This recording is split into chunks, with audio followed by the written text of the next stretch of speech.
Real estate professionals in Georgia are expected to pay specific fees for their licensing. These fees are paid to the Georgia Real Estate Commission, which is the authority responsible for setting the fees.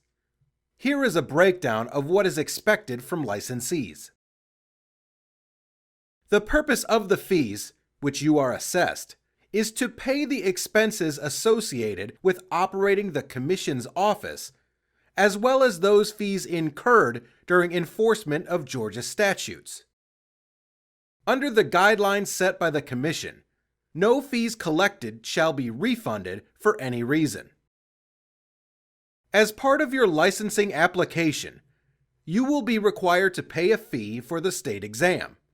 Should you fail the test, you will have to pay an additional fee after filing a new application.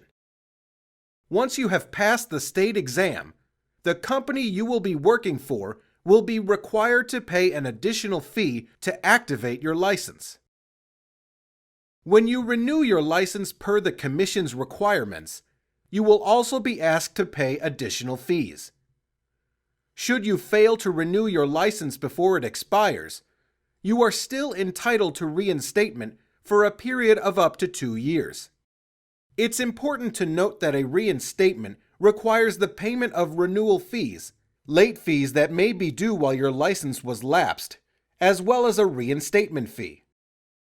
Should you fail to renew your license after 2 years, you will be required to meet additional educational requirements for a period of up to 5 years.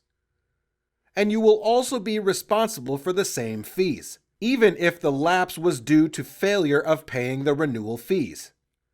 Any licensee who allows their license to lapse for 5 years will be required to meet education requirements and pass the state exam again. Non-resident licensees may renew their licensing provided they have maintained their license in their home state. You should also be aware that if you decide to have your license maintained as inactive, you will be required to pay licensing fees to maintain inactive status. Should you opt to change your status from broker or associate broker to salesperson, you may turn in your broker's license and apply for a salesperson's license without passing any additional tests. You will be subject to the same fees as an original applicant.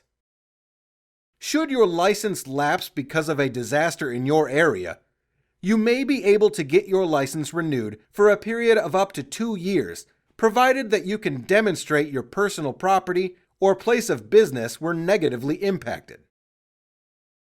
Any fees you pay to the Commission are controlled by the state treasurer. All expenses of the Commission are to be paid from the funds which are collected for licensing, application, and renewal fees, and there is no state budget allowance should those fees fail to cover the expenses of the Commission.